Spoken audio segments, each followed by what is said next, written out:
Yo, salut tout le monde, c'est Final Fight 4 à l'appareil, j'espère que vous allez bien. Aujourd'hui, on se retrouve pour une nouvelle vidéo. Et donc pour cette nouvelle vidéo, ça sera des comptes rendus achats, mais des comptes rendus des comptes rendus achats jeux vidéo. Et donc j'ai quand même pas mal de trucs à vous montrer. Il y a franchement un peu de tout. Donc la vidéo va durer quand même un petit temps. Il y a quand même de quoi vous présenter quelque chose. Donc je vais vous montrer d'abord ceci vite fait. Après j'en montrerai plus vite en détail à la fin de la vidéo. Plus en détail à la fin de la vidéo. C'est ma console Anbrenic. C'est cette console que j'ai utilisé donc pour faire, que je utilise pour faire les vidéos Neo Geo.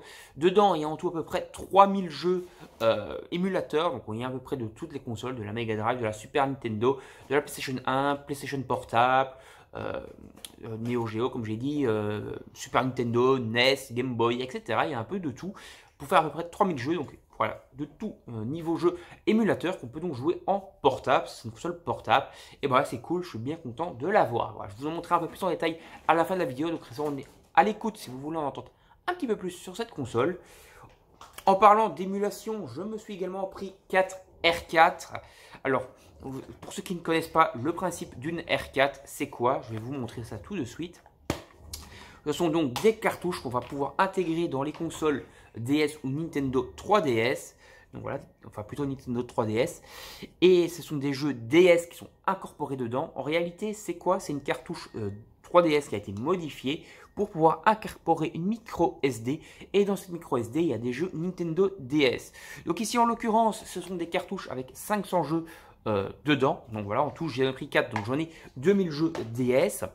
Vous pouvez également acheter une R4 vide, entre guillemets, incorporer une micro SD et télécharger les ROM et mettre les ROM que vous voulez dedans. Voilà, j'ai acheté ça sur Amazon pour à peu près une trentaine d'euros. Donc voilà, je suis content de les avoir. C'est considéré parfois un peu comme illégal. Mais bon, comme je ne sais pas vraiment trop parce que c'est quand même vendu sur Amazon qui est un site officiel. Donc voilà, bon, je les ai achetés là en tout cas. Et donc, j'ai en tout maintenant 2000 jeux DS. Voilà, je ne vais pas les faire tous bien sûr. Hein, j'ai pas non plus que ça à faire de ma vie, mais j'ai quand même beaucoup de jeux et je vais donc pouvoir m'en faire pas mal que j'ai envie de me faire. Ça coûte à peu près 30 € pièce sur Amazon. Donc en revenant à autre chose, donc me suis pris un petit Naruto, le Ultimate Ninja sur la PlayStation 2, le premier, je crois qu'il y en a à peu près 5 sur PS2. Là c'est le premier, voilà, je vais le jouer incessamment sous peu, je paye 5 € et voilà, je suis content de l'avoir dans la petite collection.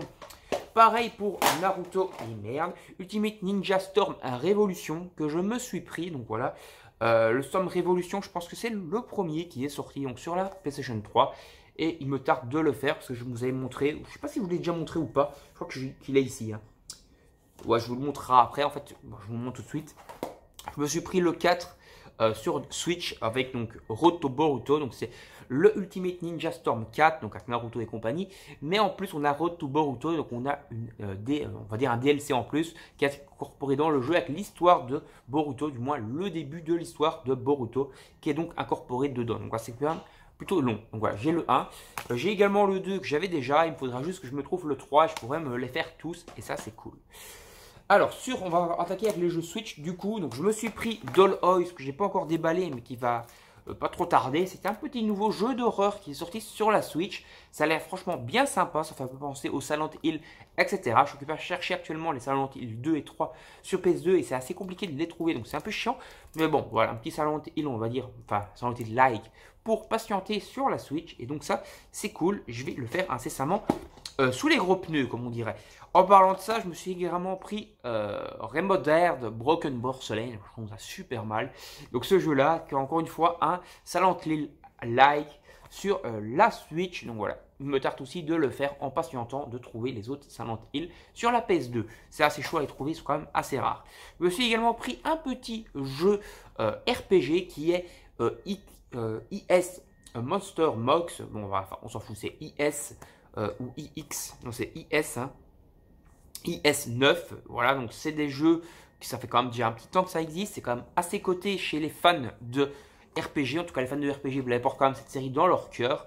J'ai également donc dans ma console celui sur la PSP, je crois que c'est le 7 ou le 6, et là j'ai le 9 que je vais donc pas trop tarder à faire, et ça a l'air ma foi bien sympa, moi qui suis fan de RPG, je suis bien content de l'avoir dans la collection. Alors, je me suis également pris, et celui-là en occasion, c'est le One Piece Ultimate World Deluxe Edition. Donc voilà, un petit One Piece sur la Switch. Voilà, il me tardait d'avoir un petit One Piece. Je n'ai toujours pas vraiment de One Piece, ou en tout cas, j'en ai pas vraiment fait en jeu vidéo. Et là, ça va être l'occasion de pouvoir le faire, comme je joue pour l'instant beaucoup en console portable. Ça va être l'occasion de me faire le One Piece en console portable, donc sur la Switch. Et voilà, je reviendrai peut-être vers vous pour donner mon avis sur ce jeu. Voilà. N'hésitez pas à me dire dans les commentaires si vous trouvez que c'est un bon jeu ou pas. Moi, je ne sais pas vraiment ce que ça vaut encore. On va voir ce que ça vaut bientôt, incessamment, sous peu. Alors, le petit Jumanji, donc le vidéo game, donc basé sur le film, donc avec les 4 personnages. Donc, il y a Jack Blake, il y a Dwayne Johnson et les 2 autres, donc j'ai oublié leur nom. Je sais que juste elle joue Nebula dans les Gardiens de la Galaxie. Donc voilà, dans les Marvel, et sinon j'en sais pas plus. Après, ça a l'air d'être un jeu, bon, c'est un jeu à licence, donc je m'attends pas à grand chose non plus. C'est une une compile de plusieurs mini-jeux à mon avis. On va voir ce que ça vaut. En tout cas, les films avec Dwayne Johnson, et j'ai quand même préférence pour les films avec Robin Williams, c'est le premier film, mais les films avec Dwayne Johnson, le 1 et le 2, j'ai quand même plutôt bien apprécié. Je me suis pris également Wonderful 101. Alors Wonderful 101 était à la base sorti sur la Wii U. Wii U console qui a fait un gros beat, mais quasiment tous les jeux de la Wii U sont ressortis sur Switch. Donc je suis occupé à me refaire ma petite collection. Et donc voilà, je suis content de pouvoir me faire les jeux Wii U qui avaient bidé hein, et de les avoir sur Switch, de pouvoir les jouer tranquillous, que ce soit en console portable, pour moi sur écran, sur console de salon, sur télé quoi. Mais là, ça sera plutôt pour jouer en portable, je pense. Voilà, c'est un gros beat'em all bien défoulant et je suis content de l'avoir. Je l'avais tâté de la Wii U, parce que la Wii U, il y a, enfin à l'époque quoi, et là, je suis quand même bien content de l'avoir dans la collection. Alors, je me suis pris un petit jeu que j'avais à la base sur Xbox 360, mais je ne rebranche pas trop ma Xbox 360. Du coup, comme j'ai peut-être envie de le faire, j'avais fait une vidéo dessus à l'époque sur la Xbox 360, hein, donc il y a 7-8 ans de ça, je pense maintenant, la vidéo. C'est Blackside, donc voilà, c'est un FPS assez bourrin, avec des aliens et tout. Bon, c'est assez vieillot, ça a très mal vieilli, mais voilà, je suis quand même content de l'avoir retrouvé. Je l'ai payé 5 € sur la PS3, et donc voilà, il me tarde d'y rejouer pour un peu voir si j'ai encore des bons souvenirs ou pas sur le jeu.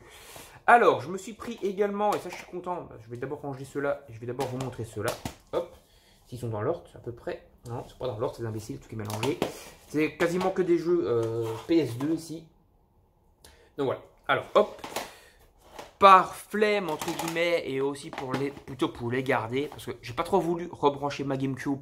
Parce que je vais économiser la GameCube. C'est quand même une console que je porte dans mon cœur, que j'ai depuis plusieurs années. Ça fait 20 ans que je l'ai, je crois, ma GameCube.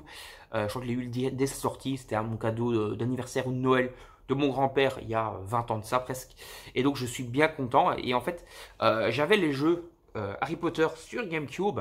Et ils sont beaucoup plus cotés sur GameCube. Donc pour éviter également de les abîmer, les garder donc dans la collection et pour éviter de rebrancher la GameCube, pour éviter de l'abîmer quoi. Je me laisse surprise sur PS2, j'ai envie de me les refaire. Et donc j'ai le 2, la chambre des secrets, donc franchement de très bons souvenirs, c'est open world quasiment. Pareil pour le 3 qui est ici, qui est aussi un open world et que j'ai franchement bien apprécié. Le 4 j'ai un peu moins bien aimé parce que c'est plutôt une suite de mini-jeux on va dire, ou de mini-quêtes à faire. Voilà, des suites de niveaux quoi plutôt, et pas vraiment d'open world. Et voilà, donc j'ai une préférence quand même pour le 2 et le 3. Voilà. J'ai également le premier jeu que je vais pouvoir refaire ici sur PS1, donc je suis content. Et je me suis également repris le 5 qui est de retour aux sources, donc open world. Et j'avais fait le 6 sur la Wii à l'époque, et il faudra que j'aille le retrouver genre sur PS3. Pareil pour le 7 partie 1 et le 7 partie 2 que j'ai envie de me faire sur PS3. Voilà, j'ai envie de me refaire ou de me faire sur le 7 partie 1 et partie 2. Je les ai jamais fait en jeu vidéo et donc ça sera l'occasion de les faire. Mais il faut d'abord que je les trouve. En tout cas, le 5, il me tarde de le refaire, c'est en open world. Et voilà, franchement, j'avais pris un grand plaisir. Celui-là, je l'avais fait sur PC à l'époque. Et donc, je suis content de pouvoir me le faire sur console de salon. Je me suis également pris le petit Quick Attack, donc Donald Duck. C'était un jeu que j'avais envie de faire depuis un bon moment. Et donc voilà, il me tarte de le découvrir tout simplement sur la PS2. Donc, voilà, je l'ai pris, j'ai payé 1,50 €. Bon, ça vient du Cash Converters, donc j'ai un petit peu peur sur... en général, Cash Converters, parfois ils n'essayent pas vraiment les jeux, donc j'ai peur en espérant qu'il va quand même passer. Alors je me suis pris une petite dope parce que j'ai envie de tester après une vidéo de joueur du grenier qui m'avait comme envie de découvrir parce que parfois il y a certains jeux qui sont considérés comme des merdes que j'ai envie de découvrir et quand je peux les payer pas trop cher je les prends et voilà je vais les découvrir un peu comme le chasseur de merdes là, dans le nouveau manga Shangri-La Lost Frontier. Voilà il teste des merdes le gars à la base. Bon on va arrêter de babluter, le jeu c'est Catwoman donc voilà. Je vais le tester et on va voir si c'est vraiment autant une dope qu'on me le dit ou pas. Alors, je me suis pris un petit Ben 10 parce que je me souviens quand j'étais plus jeune, j'avais quel âge j'étais assez jeune, je devais avoir 15 ans, un truc comme ça. Je regardais Ben 10 sur la télé avant d'aller prendre le train pour aller au cours. Et j'étais quand même déjà un peu vieux pour Ben 10 et pourtant je suis quand même plutôt apprécié l'animé. Et donc voilà, j'ai décidé de me prendre une fois un jeu vidéo Ben 10 pour voir si ça vaut vraiment le coup. Je sais qu'il y a des gens qui sont quand même très fans de Ben 10 et qui ont quand même pas mal apprécié les jeux. Il y a quand même eu pas mal de jeux Ben 10. Donc voilà, je dis beaucoup Ben 10. Et donc voilà, je vais faire Vilgat Attack. Voilà, je sais pas trop ce que ça vaut, c'est Ben 10 Alien Force. On va voir ce que ça vaut, ça sera l'occasion de découvrir un jeu de cette licence que je n'ai pas encore découvert en jeu vidéo. Après, je me suis pris enfin le Dragon Ball Z Budokai Tenkaichi 3. C'était le seul Tenkaichi qui me manquait dans ma collection.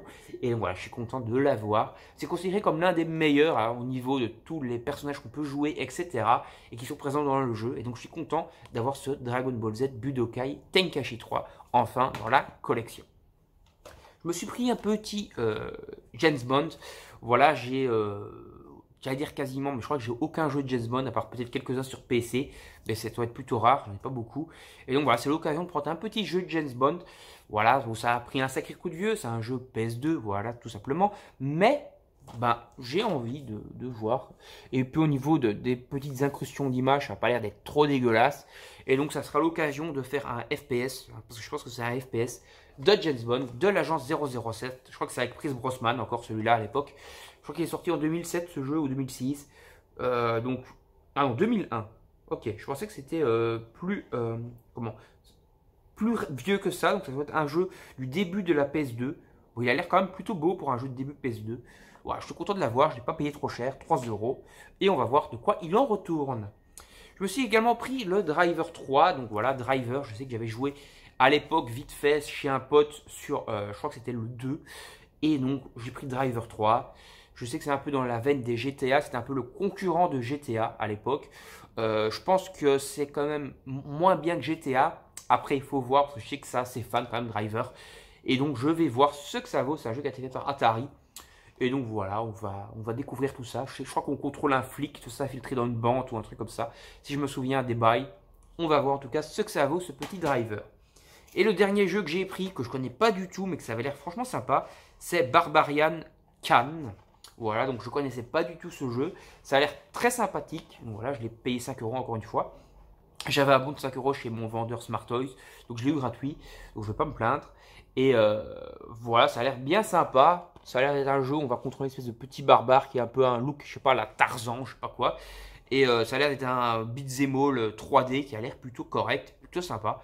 Donc il me tarte de découvrir tout ça. Ça me fait un peu penser au Medieval et au standard de l'époque. Medieval d'ailleurs que j'ai sur PSP. Et il faudrait une fois que je me rachète une PSP parce que ma batterie est foutue. Et ça sera l'occasion de redécouvrir Medieval aussi parce que j'ai envie de me le refaire.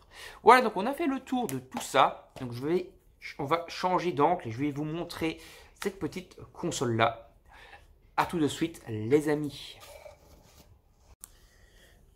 Donc voilà comment ça se présente la console, donc l'Ombrenic. Bon là je suis dans une partie donc je peux sortir. Hop. Donc alors la console, donc c'est une console d'émulation donc qui va émuler plein de jeux. Donc je vais vous montrer un peu ce qu'on a à proposer. Alors on a de la DS, mais bon ça je joue pas trop parce qu'en fait la DS ce qui est un peu chiant c'est que ça se joue sur deux écrans et qu'il n'y a qu'un seul écran, donc on doit switch avec les jaquettes pour changer d'écran, c'est un peu casse-pied.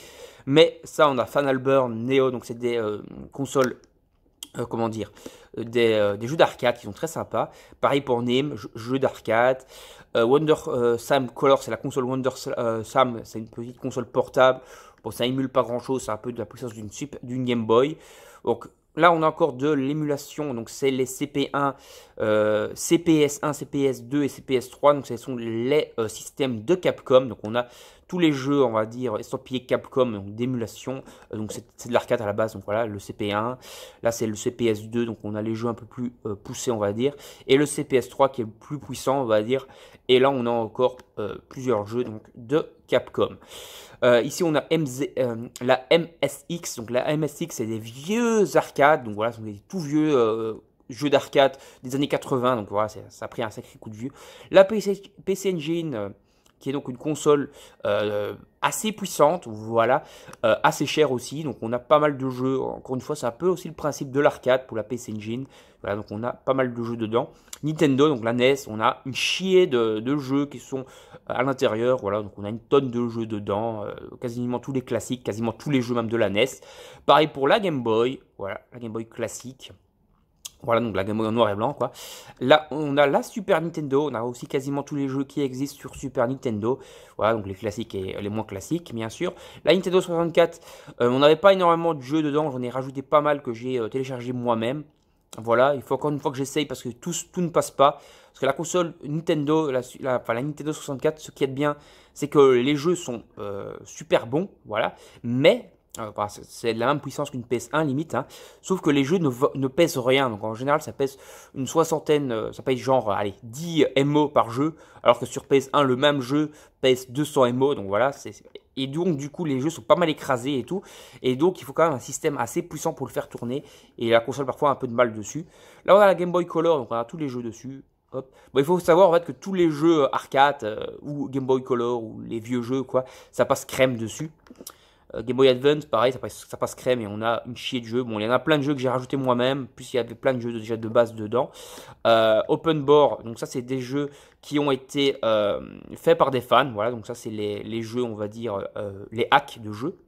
La Genesis, donc ça c'est la Mega Drive mais américaine, donc on a plein de jeux pareil. La Game Gear, donc qui est la Mega Drive portable, on a plein de jeux, encore une fois. La Mega Drive, donc voilà, ça, on sait. Hop, c'est la version, la Mega Drive, c'est la console PAL, on va dire, hein, donc avec plein de jeux à l'intérieur. Dreamcast, j'ai plus qu'un jeu dedans, il y avait d'autres jeux de base dedans, mais c'était assez, ça ramait pas mal et tout. Et donc j'ai juste gardé Ikaruga qui marche pas mal, donc c'est le shoot'em up Ikaruga qui est un très bon jeu. Voilà, Neo Geo, hein, tous les jeux d'arcade de la Neo Geo, il y en a à peu près 300 je crois dedans. Il y a vraiment une tonne de jeux. Voilà. La Neo Geo Pocket, j'ai un peu plus de mal parce que graphiquement c'est plutôt de la Game Boy Color, voilà, donc ça fait un peu mal aux petits yeux. Là il y a pas mal de jeux PS1 que j'ai mis dans les dossiers, voilà. Les jeux PS1, je les ai tous téléchargés moi-même, j'ai supprimé ceux qui avaient de base dedans, mais il y en avait quand même déjà pas mal, ils passent tous bien les jeux PS1. Et la PSP, voilà, j'ai mis pas mal de jeux, j'en ai à peu près 60 je crois, jeux PSP. Et c'est que des jeux PSP qui passent, voilà, j'ai fait pas mal de tests, hein, j'avais essayé avec pas mal de jeux, j'ai tous des jeux que j'ai téléchargés, hein, tous les jeux qui avaient de base je les ai supprimés. Et voilà, et là j'ai plus que des jeux PSP qui fonctionnent, donc on a du RPG. Voilà, beaucoup de RPG. Niveau jeu de combat, on en a pas mal, hein, on en a beaucoup. Et les jeux de combat, ils passent plutôt pas mal dedans. Pareil pour les jeux de sport, ça passe tous assez crème. Voilà, et donc voilà, j'ai pas mal de jeux dedans qui passent plutôt bien. Niveau jeu d'action, il n'y en avait pas beaucoup qui passaient, donc au final, j'ai plus que ceux-là qui passent. Voilà, ça rame pas trop et ça c'est plutôt jouable. Donc voilà. Et donc j'ai dû pas mal chipoter. Donc voilà, j'espère que cette vidéo vous aura plu. Moi je vous dis salut, à la prochaine. Si vous voulez cette console, c'est donc la Handbrenic. Tapez Handbrenic console émulation sur Amazon. Et vous la verrez, ça coûte 120 € celle-là. Donc voilà. Allez, moi je vous dis salut tout le monde, à la prochaine, bye bye.